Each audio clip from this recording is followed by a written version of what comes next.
Hi, this is Father Bill W. here in Austin, and welcome to the podcast today. Um, I hope you've had a chance to visit our website. It's called Two Way Prayer, and it contains lots of information about the prayer practices that were really helpful, tremendously helpful to the people in early AA, and they came from the Oxford group. Um, I kind of stumbled onto those about 26 years ago, and it truly changed my life and has been changing the lives of many, many other people since then. So I hope you'll do that. And the other thing I'd ask you to do is to start following us on Father Bill W. on Facebook and put postings up there pretty regularly. And would love to hear some feedback from you on how you're doing with the program. We're doing a step series on the steps right now. This is a 12-step series, and we are up to step 4.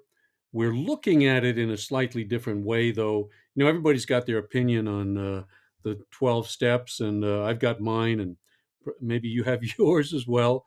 Um, I'm not too interested in that, not even too interested in my opinion, uh, but I am interested in how did the pioneers approach this, because they had a recovery rate that was far higher than the one we're seeing today. And my belief is that we're complicating the steps tremendously. They can be a lot easier. I'm a big fan of Dr. Bob, and his advice was keep this thing simple.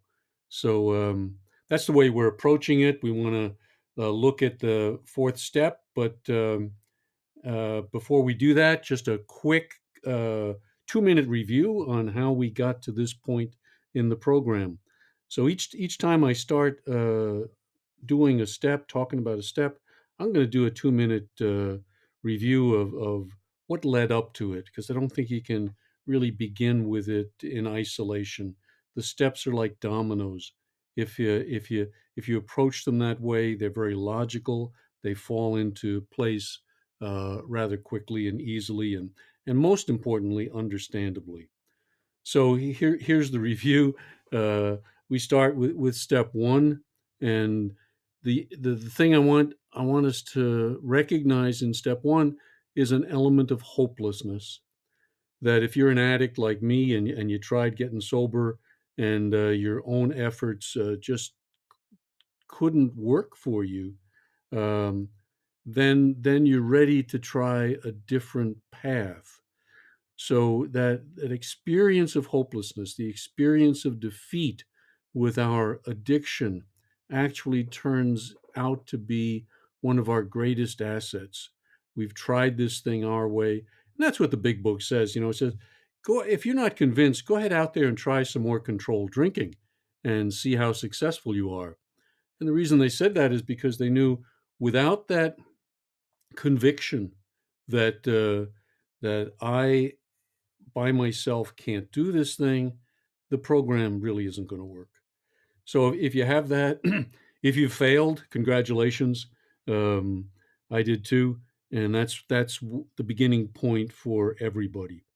Second step, came to believe that a power greater than ourselves could restore us to sanity, that there exists, or at least could exist, a power that could do for me what I can't do for myself.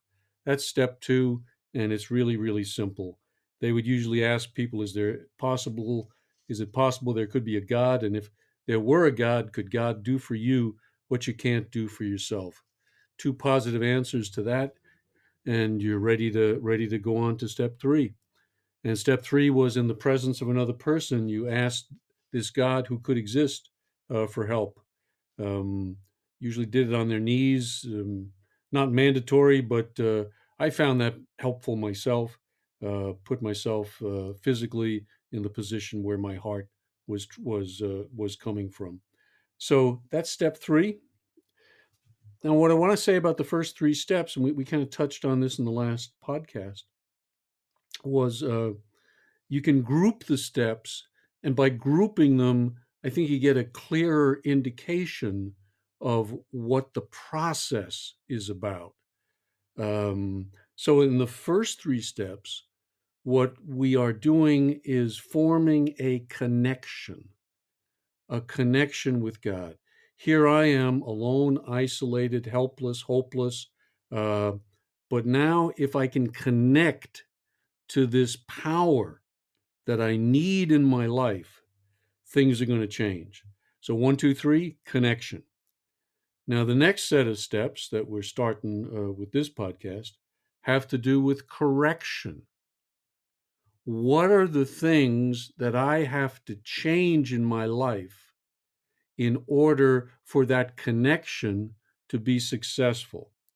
If you kind of think of spirituality as a substance, we've got a physical disease, we've got a mental disease, uh, and the solution that we are following here is a spiritual solution. So if you can begin to think of spirituality almost as if it were a substance, all right, it needs to begin flowing into me.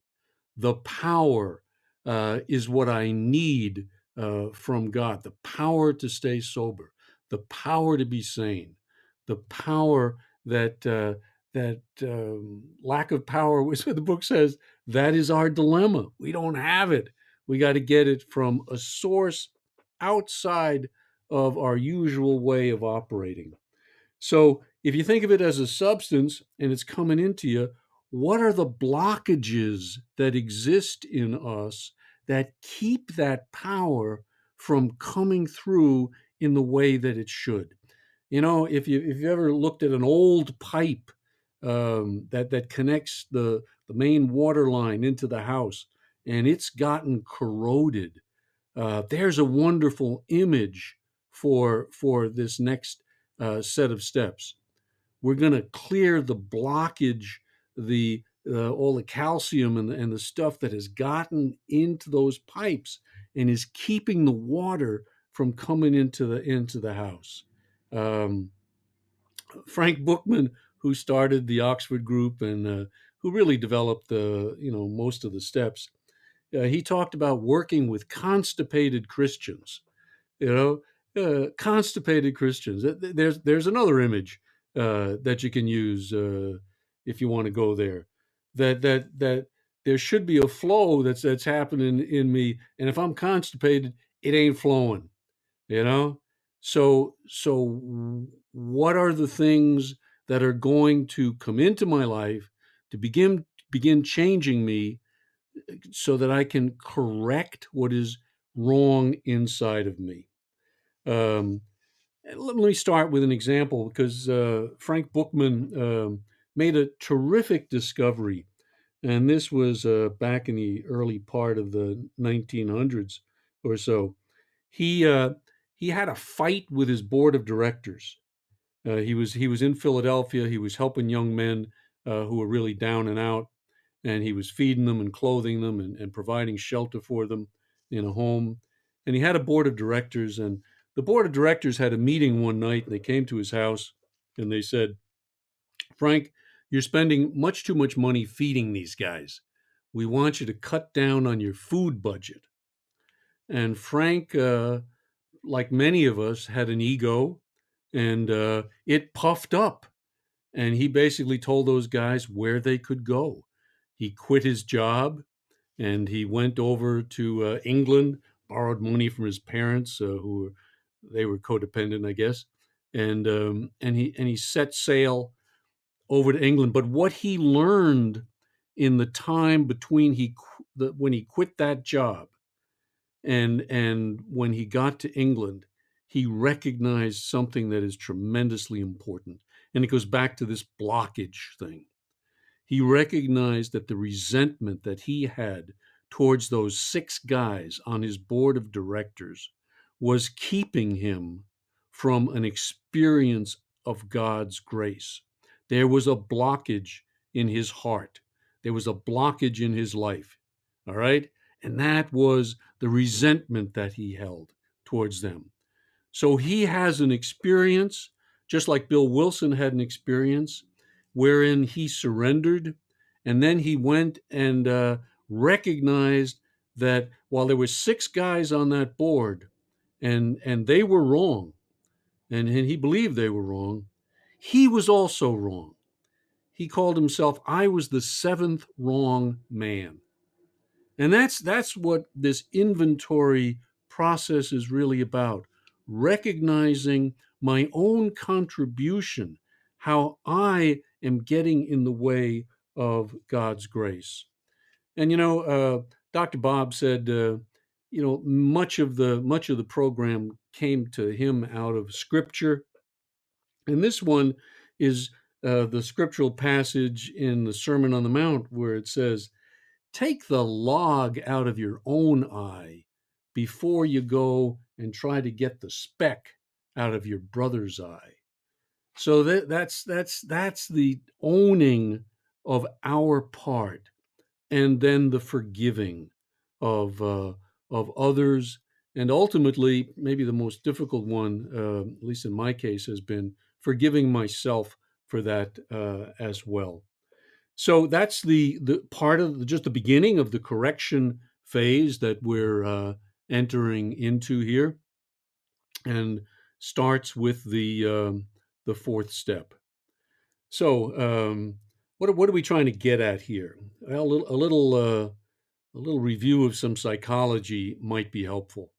It certainly was to me in understanding what the process is about.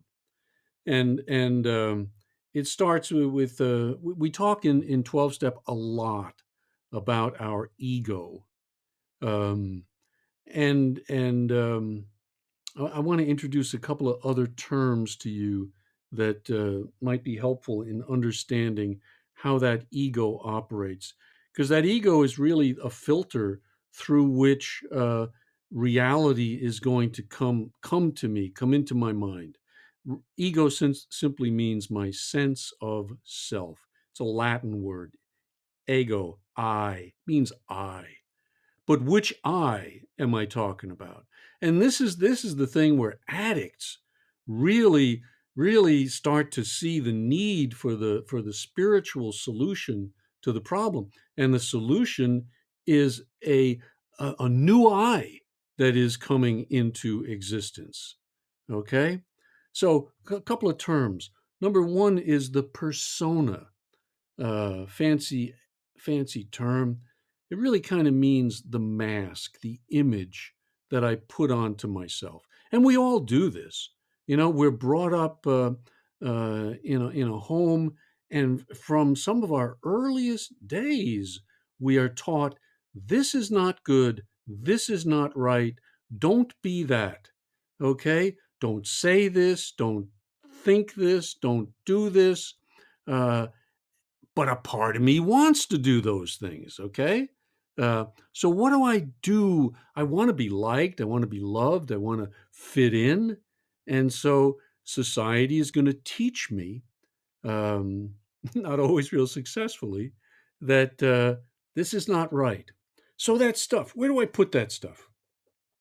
Another image might be helpful. I put it in my basement. I stuff it down below. I'm really angry. Well, don't be angry. Okay, I'm not angry. The hell I'm not. I'm rageful, but I'm smiling. Okay?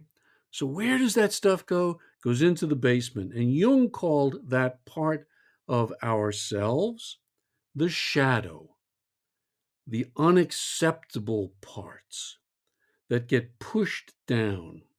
So what I'm really going to start doing now in this fourth step is I'm going to begin to take my mask off, and I'm going to start looking inside, looking deep inside, so that I can begin to see some of the shadow parts, some of the parts of me that I have not wanted to look at prior to this. And this is going to take some courage. No, make no mistake about that.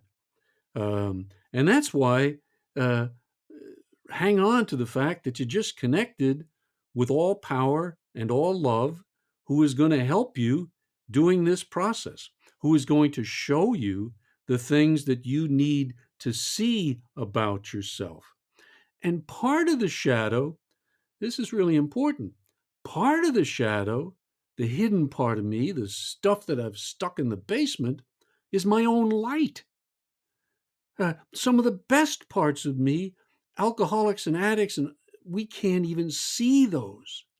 Other people can see them, but we are blind to them. All right. So there is a payoff to this. It ain't just pulling up all the junk. It's pulling up the junk so that the light, the beautiful person that you are, can begin to shine through. Somebody said that God loves our shadow more than he loves us.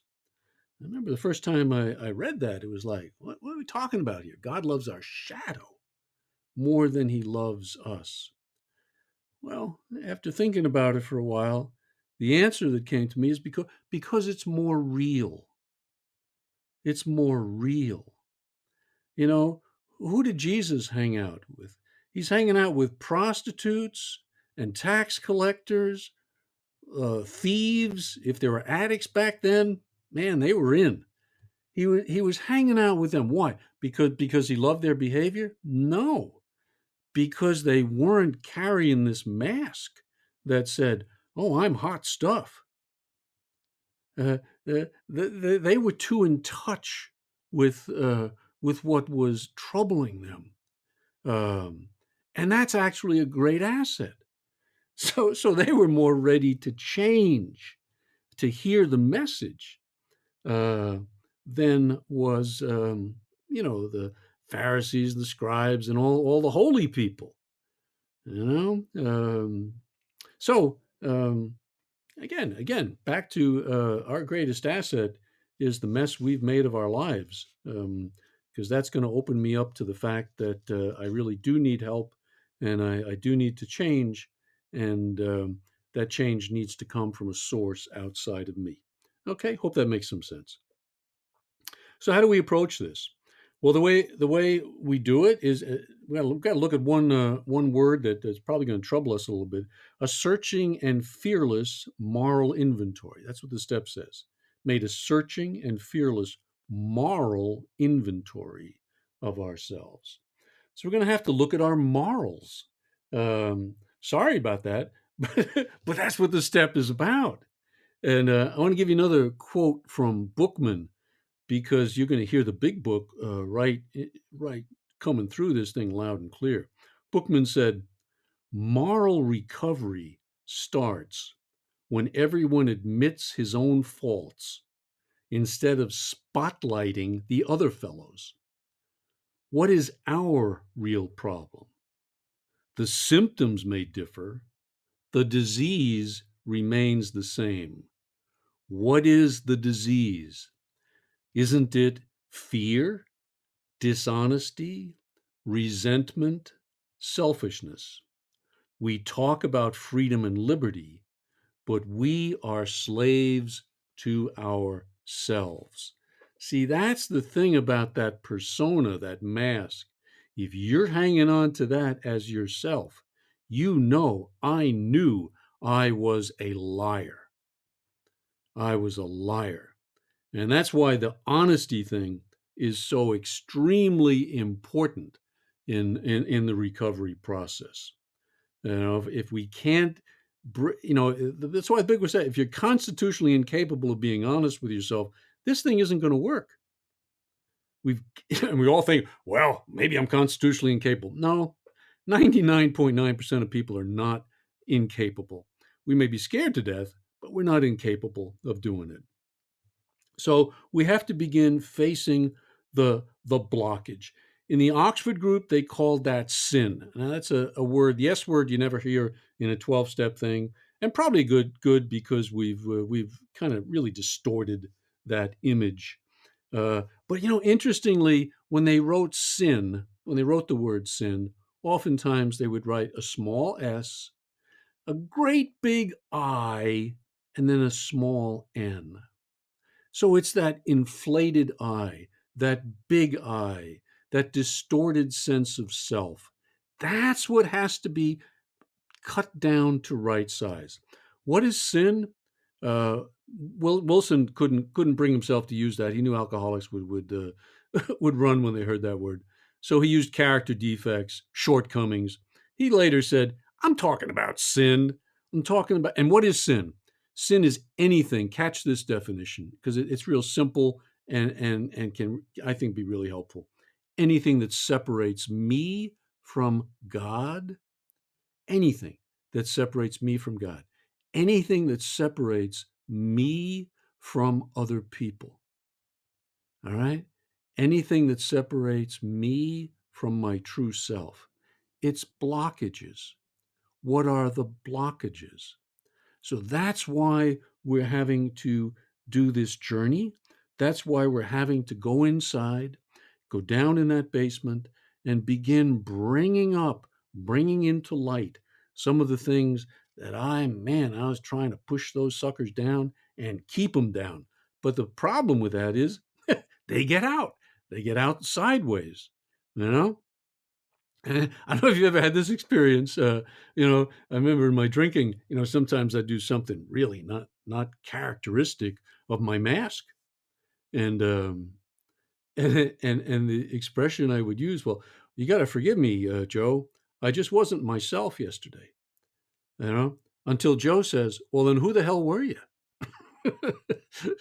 It wasn't myself. Yeah, I was myself, but I was a part of myself that I have stuffed down, tried to stay away from until it cracks, you know? And hopefully it cracked when you began your first step. Now we're going to take that crack and pry it open a little bit further so we can look down into that basement and see what's going on there. Now, you got to remember the people in the Oxford group, they didn't have steps. Bill Wilson, Dr. Bob, First 100, when they got sober, didn't have steps, but they did have a process. And the process was pretty similar, um, but perhaps simpler. And I want to focus on that because the big book method and lots of inventories. I've seen inventories. Some go on 50 pages or more of here's the process. Answer this question and then that question and then another question. I don't know about you. Maybe that's helpful for you. If it is, good, go for it. But it didn't work for me. Um, what did work for me was taking the big book and trying to distill it down to exactly what they said they did, and then do that in my own inventory taking. Um, so what do? They break it down into basically three things. We look at our resentments, we look at our fears, and we look at our sex behavior. And then they have the three column thing. If that works for you, go ahead and do it. Um, but there was a different method that they have. They didn't have that three column deal.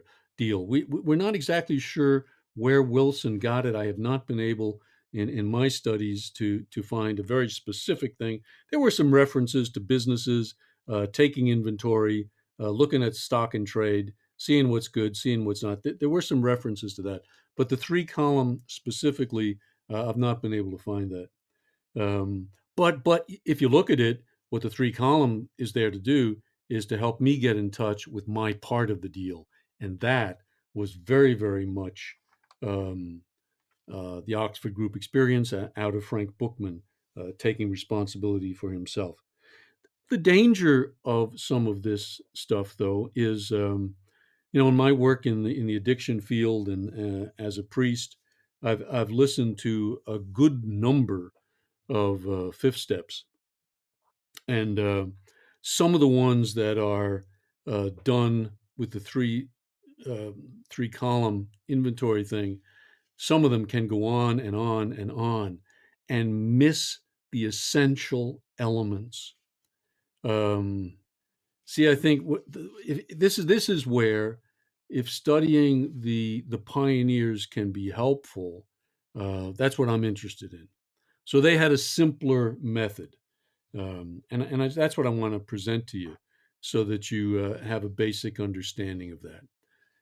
And their method goes back to the four absolutes: the honesty, the purity, the unselfishness, and the love. They said that's who God is. And what I want to do, what I need to do, is look at my life from those standards. Am I honest? Am I pure? Am I unselfish? Am I loving? And the answer for all of those guys and women was no, I'm not, you know? But that's the standard that they set for themselves.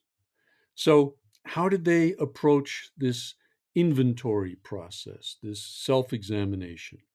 Oh, so here's Sam Shoemaker, head of the Oxford Group in the United States, the guy who helped Bill Wilson uh, uh, figure out the steps.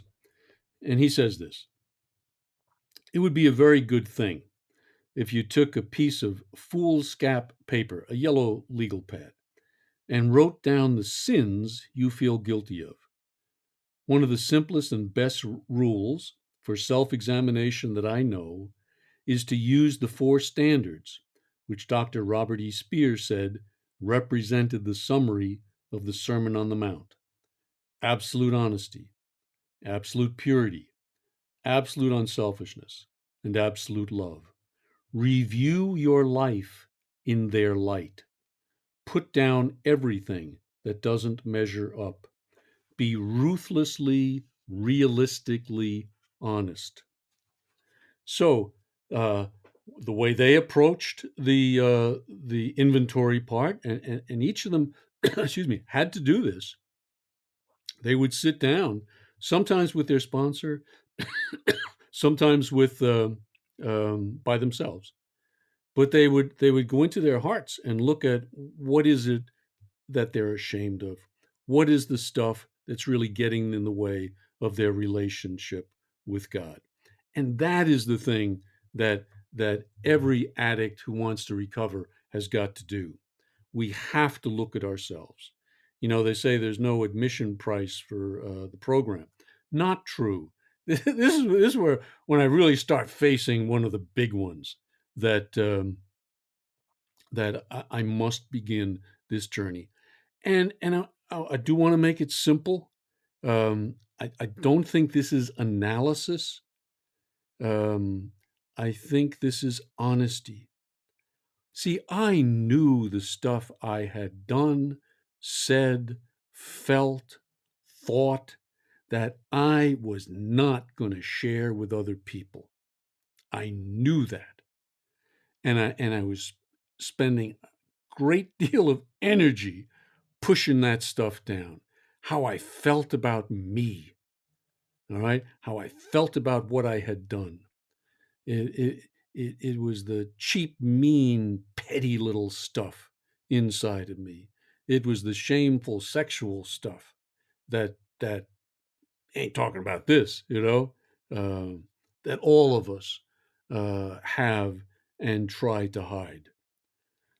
That's the stuff. And whatever method you use to get to that, that's the beginning of this recovery process. Shame is, I think, the biggest one. Um, um, write the damn stuff down in code if you have to. Um, One of the things I've found helpful is don't even plan to share it. Take the steps one at a time. So I'm going to do this. Now, the next thing will be getting the courage to share it. But when you're doing it, do it as if you're not going to share it. You're never going to share it. It's your inventory. You know the stuff, and that's what you need to begin getting up from that basement.